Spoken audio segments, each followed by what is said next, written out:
Eu acho que é muito importante, assim, no caso, como tu falou, alguns implementos que se colocam no próprio treinamento de força, que são as super bands e até também correntes, né?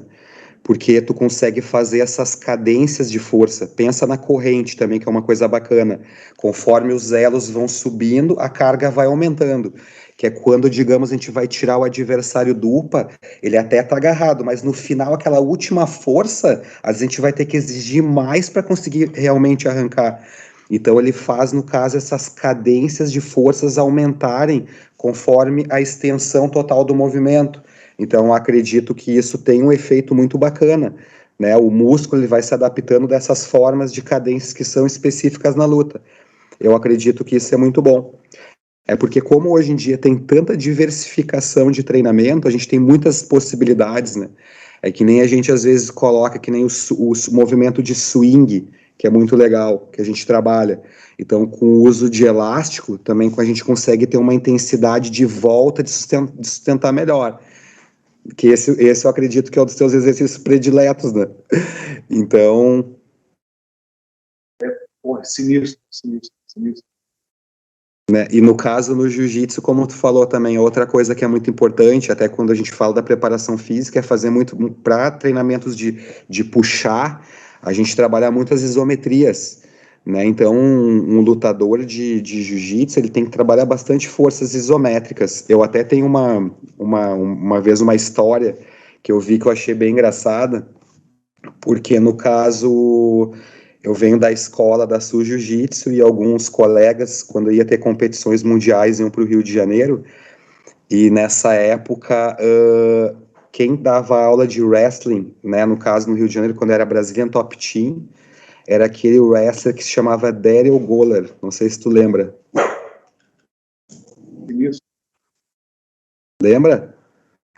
Então, assim, ó, então, no caso, o Daryl Goller, ele, por alguns colegas que foram lá, ele conseguia ficar 30 minutos em isometria na barra, que eu sempre achei até que era mentira. Então, ele permanecia 30 minutos isométrico na barra, ele fazia esse treino. Falha técnica que os cachorros. Então, para ver como é importante, porque os wrestlers já fazem esse treinamento isométrico muitas vezes, e nós até no caso, às vezes a gente não dá tanta ênfase, a gente trabalha até isometrias assim, mas não é com tanta ênfase, e lá eles fazem treinamentos muito, muito isométrico, e então até, aguentar 30 minutos na isometria na barra. A gente faz um treino do wrestling que se chama postura de wrestling. É só tu ficar agachado na postura do wrestling durante 5 minutos, fazendo sprawl e entrada. É impressionante como destrói. E os caras conseguem ficar meia hora nessa postura de wrestling. Exatamente. Como é que vai ganhar abaixo? Nunca, nunca.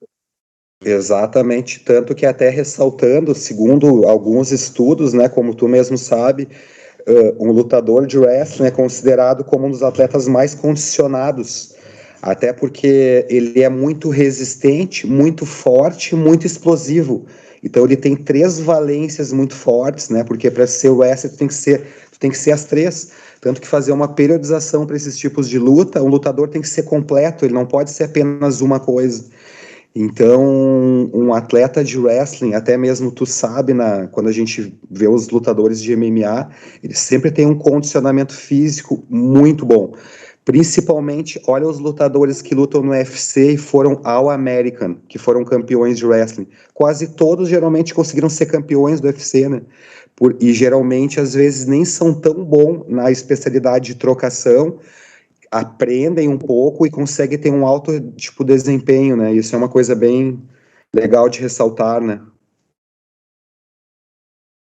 Sim, o atleticismo deles é muito alto.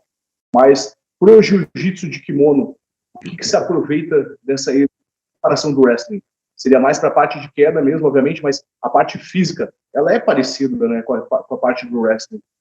Ela é parecida porque, no caso, né, como a gente trabalha muito essa parte isométrica, é importante, porém eu acredito que até isso foi um dos estudos que eu fiz, que era mais ou menos, tipo, é diferente, mas era com atletas de judô e de jiu-jitsu. Então, que era até qual deles possuía mais flexibilidade até então, né, tudo.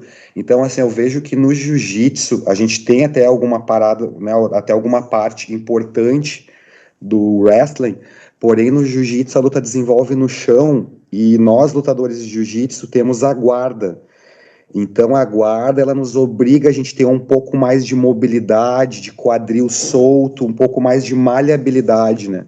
Enquanto o wrestler pode ver, eles têm até um bom jogo, tem uma cintura até para fazer supler a movimentação, mas eles não caem de costa no chão. E se tu botar um wrestler de costa no chão, ele fica meio preso, então ele não trabalha nesse padrão de movimento quando a gente está deitado de pernas para o ar, que ali envolve muito essa sustentação abdominal, mobilidade de quadril para fazer reposição. Então, o lutador de jiu-jitsu também depende de um trabalho também, eu acredito, de mobilidade nessa parte, porque envolve a guarda. Então, tem coisas boas, mas o jiu-jitsu eu acredito que seja mais específico.